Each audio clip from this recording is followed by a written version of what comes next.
Well, I couldn't sleep that well tonight. I'm gonna be going to bed now, but last night I didn't sleep at all, and today I wasn't feeling that good, so I had to take some stuff for a migraine that was trying to start, and I ended up going out for a little drive tonight in the desert, and what I did do yesterday was I did mount a solar panel on the top of the car to make it a little more self-sufficient, because since it's practically a movie car, it has a whole bunch of stuff in it that's on and active all the time. And now, since I have a different solar panel and controller on the roof that a customer gave me, we're kind of doing horse trading and bartering for work, which is fine with me because I wanted a better solar system. And I got this one Dokio, and I won't show you the panels right now. I might have them in a video already, or when I take them down to go back to California, I'm going to take them with me. But this one actually has USB ports on it.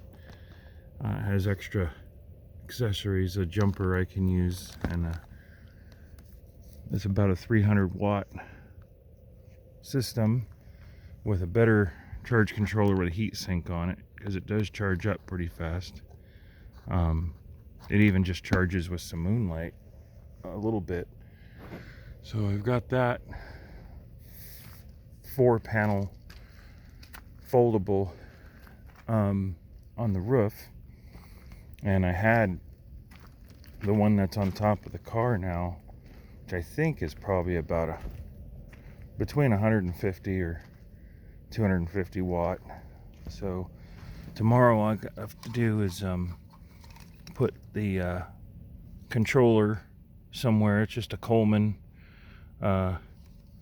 cheapy setup, but I had an extra fuel tank I had mounted on the roof from I think it was from a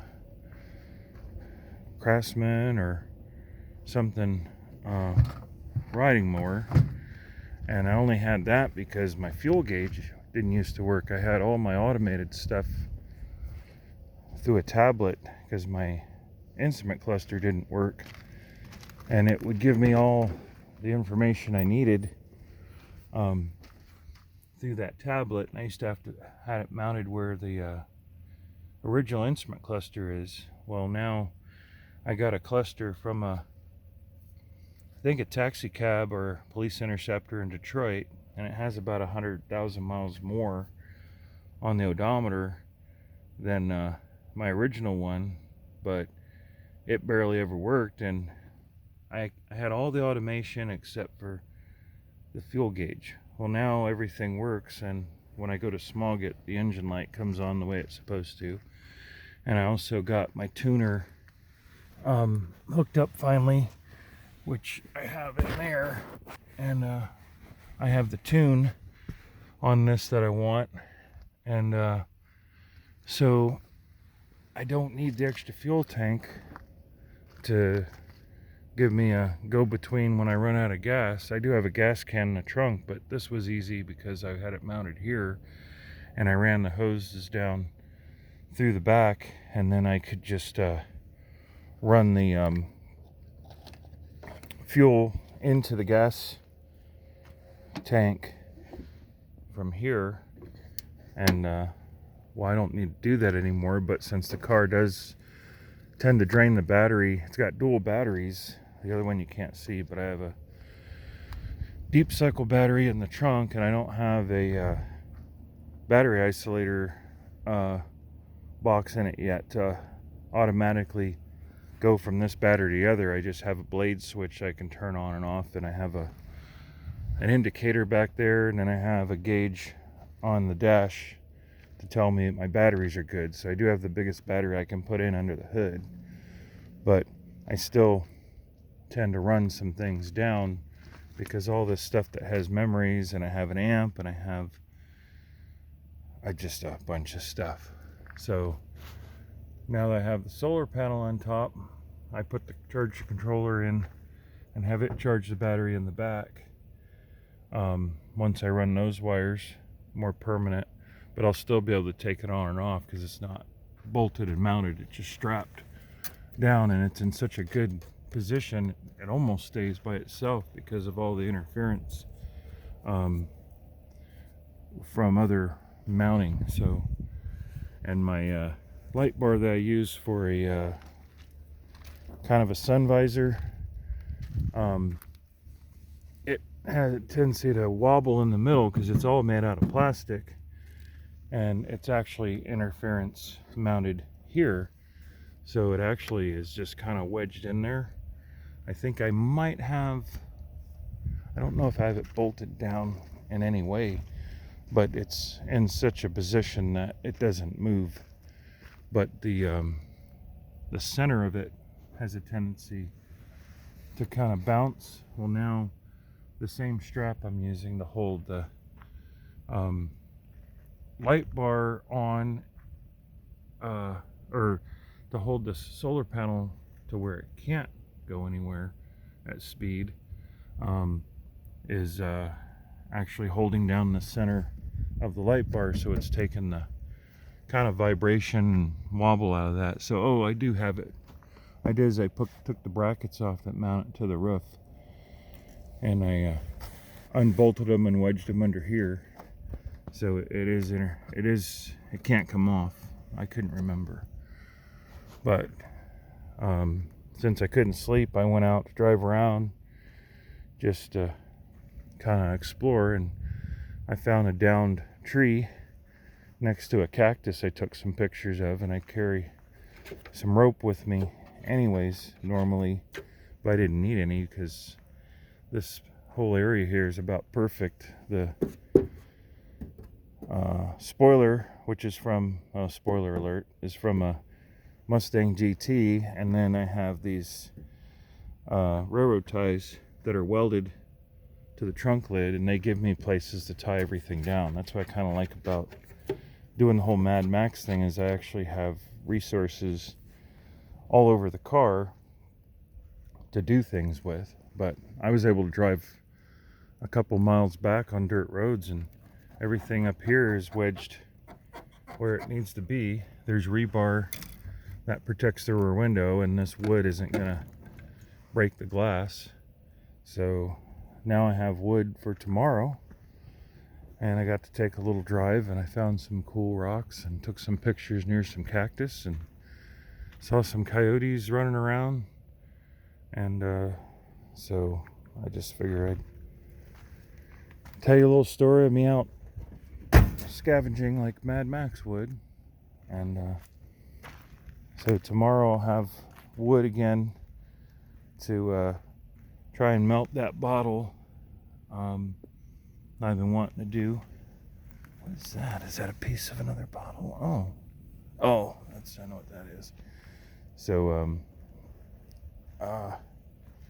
and I have I don't know if it's a flock, a gaggle, a gang of roadrunners that tend to come over here and party in the morning, and I think they're trying to get the lizards that end up hanging out. They probably come up from the creek bed and the root ball of the trees and brush, which I've been clearing because you're allowed to have deadfall.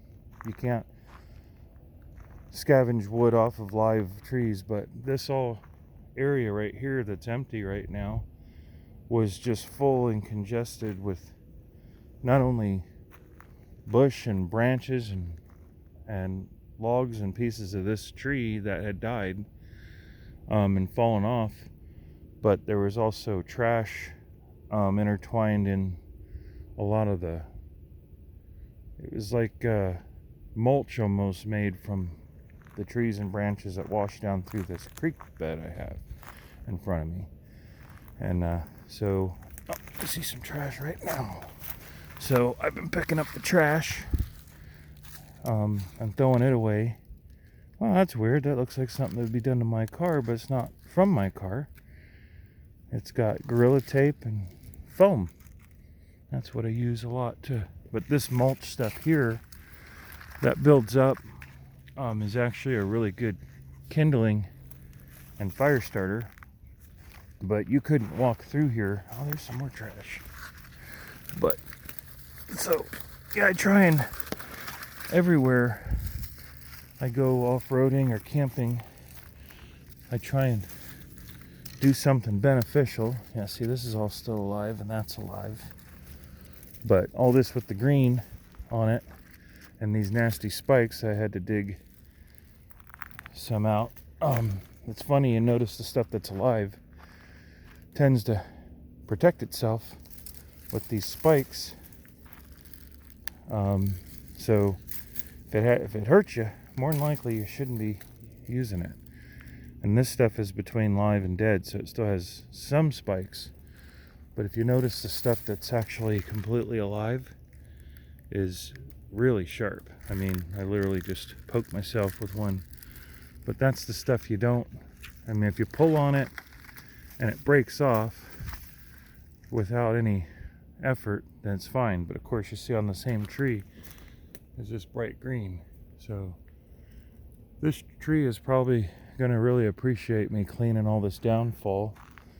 And then the debris that's been all through here, this used to be full of dead branches and debris like this.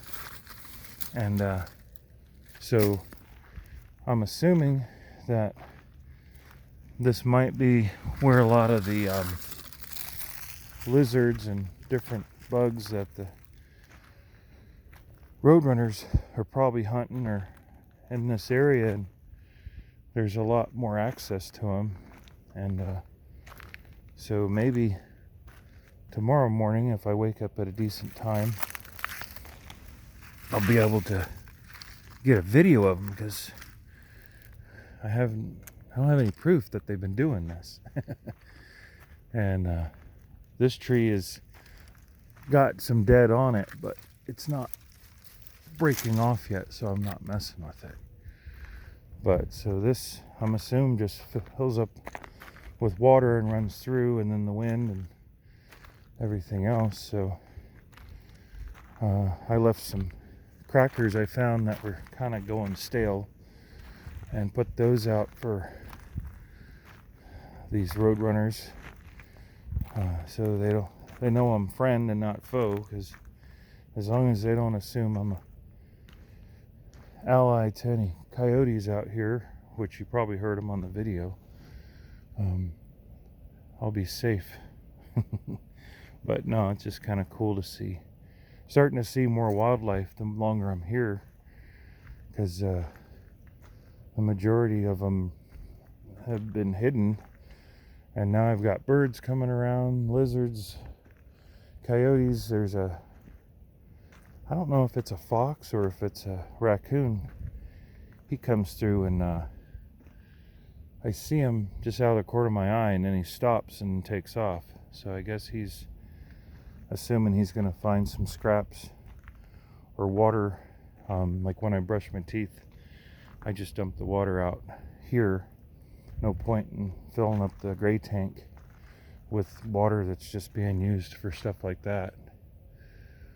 But so it was kind of a productive evening to go out and drive around a bit and take some pictures and get some free firewood and have enough wood to start my fire tomorrow, because Monday I'm going to try and get out of here for my surgery for a while. So I'm going to leave the trailer here, but I'm going to end up towing the Mad Max car back home with the diesel, and just take everything I need that I wouldn't miss in case the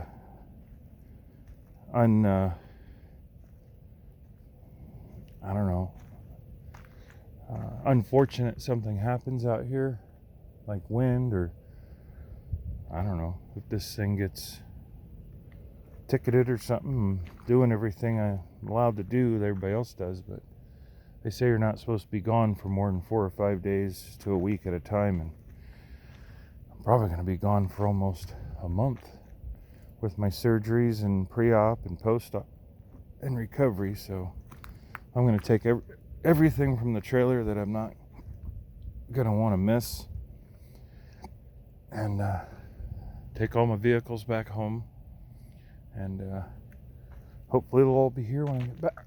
Oh man, I got the hiccups. What the hell? So I'm gonna take my melatonin and my Benadryl that helps me sleep, and see if I can actually make a decent day for tomorrow.